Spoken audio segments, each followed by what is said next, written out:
International consultants have come up with a plan to fix Eskom. We speak to the Democratic Alliance's Shadow Minister of Public Enterprises, Mr. Chaleb Gachalia. Welcome, sir. Nice to be here.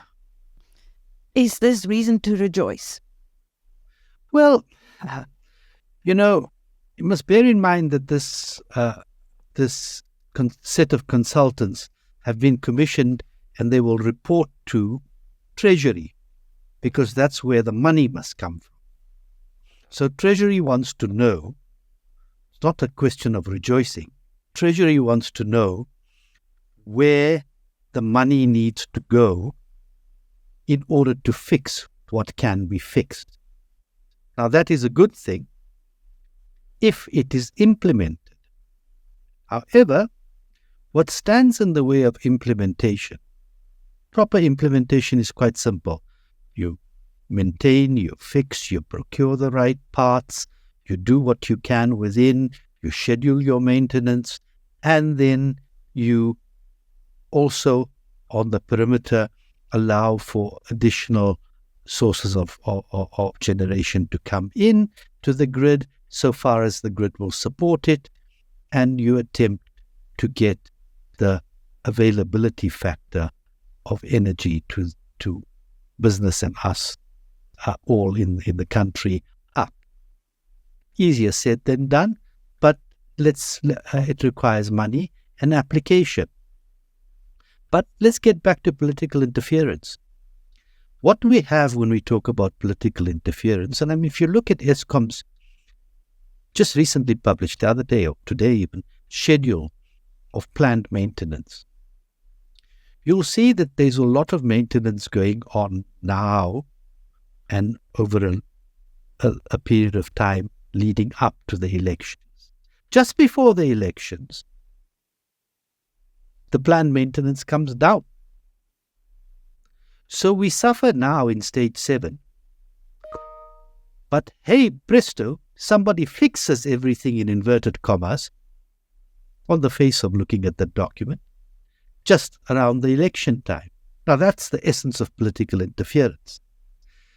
So if we are going to do things properly and not play games with the public and with industry, then yes, let's take this report from the Germans. Let us look at it, make it public. Let us look at exactly what needs to be done. And then let's do it. And let's do it in the time frame that is required, in the way that it is said that it needs to be done to achieve the best result. Let's not have tinkering from on high. Now, we haven't seen the plan, but providing it is accepted, what kind of time frame would we be looking at? I don't know. The time frame would be, it's over a period of time. We need to understand what needs to be done first. So we don't know exactly the magnitude of the job. And then we need to be told, in terms of the magnitude of the job, how many man days it will take to do X, Y, and Z. What it will need in terms of parts that need to be procured, and what it needs in terms of skills to effect the fix and the maintenance. These are the issues. And then that needs to be spread in terms of when you do it across an intelligent time frame so that the least disruption happens to industry and to ordinary citizens. Now that would be what we need to do, and anybody who would look at that, would understand that and say, yes, that makes sense. Let's do it. What stands in the way? The lack of transparency, the absence of funds, the absence of skills, and the lack of political will in the right direction. Those are the problems that we need to overcome. The Germans will come up with a cogent plan. The Germans do that better than most. Let's see what they say. Mm-hmm. But let's see. So it all hinges on the implementation, the funds available to actually implement it, and the political will to do so.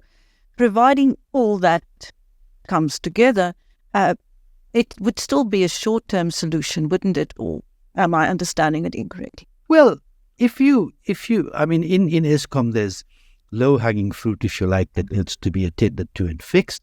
And then there's longer-term stuff that needs to be fixed. And some stuff that you need to write off and say you can't fix. So there is a segue from the short term into the medium term and into the long term. And in the long term, you need to look at other areas of generation which will come onto the grid. But that will happen over time. In the short term, as I say, I presume, and I haven't seen the report, I presume that they will go after the low-hanging fruit, and this that gives you the biggest bang for your buck, as it were, and then move on from there. But we are waiting to see it. Mr. Godongwana is waiting to see it, and once he's seen it, I hope he will make it public, so that the experts, and we have many experts sitting in this country, in universities, in the private sector, can scrutinize that and say, yes, this makes sense, and ask all the right questions. Do you think there is budget for that kind of major refurbishment of, 14 coal-fired stations? Oh, the money is tight, as we all know. Money is extraordinarily tight. And budget for this particular exercise depends on how much is required at what time, and how you will juggle the budget to ensure that this crucial area is dealt with first. How long is a piece of string? I don't know.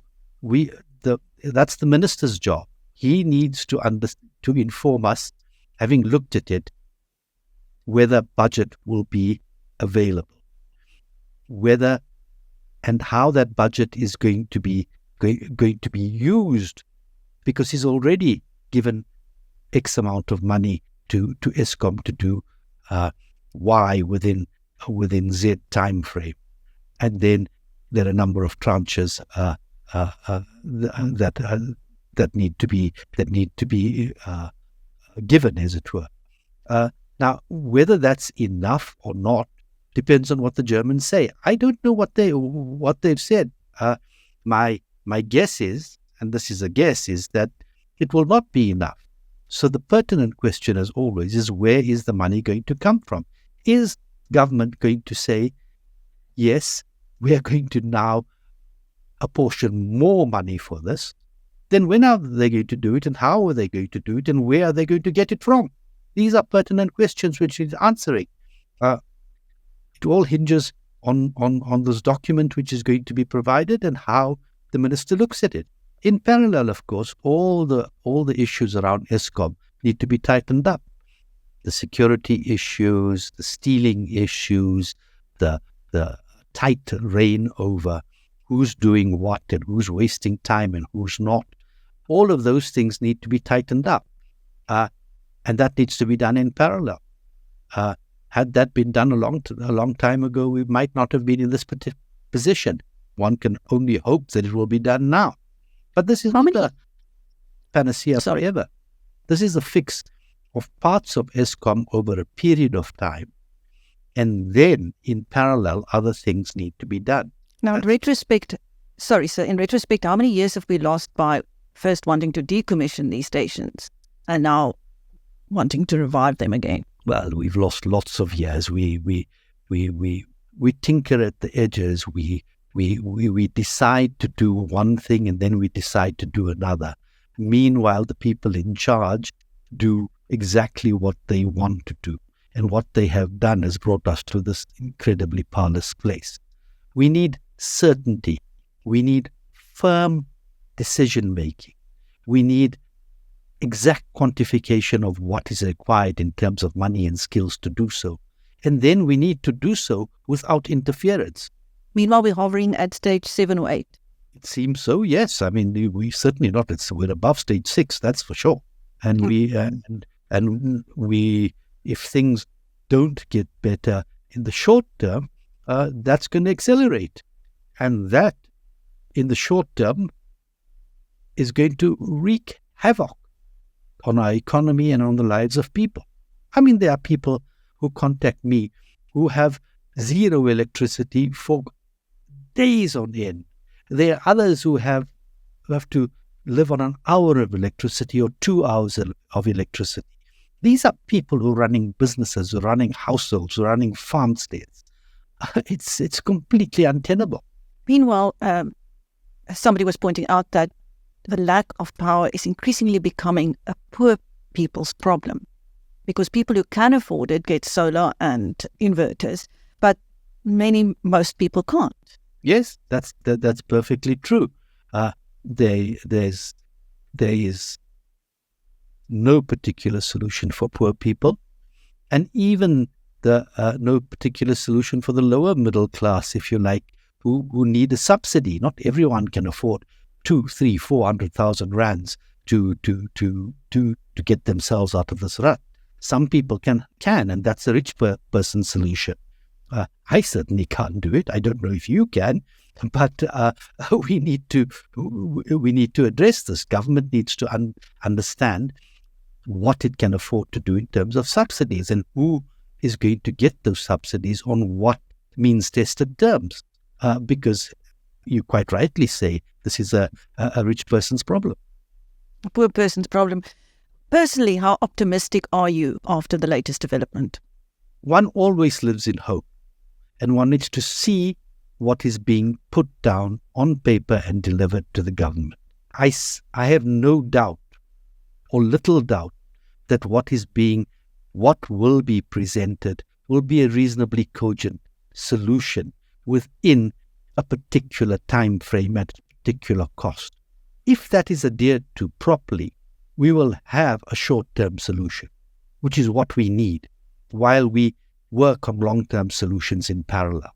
Now, let's see. I'm talking in the dark here, as it were, because I haven't seen anything and nor have you. And the minister is duty-bound to make this public. Thank you. That was the Democratic Alliance's Shadow Minister of Public Enterprises, Mr. Chaleb Gachalia, speaking to us about an international group of consultants coming up with a plan to fix Eskom. Thank you, sir.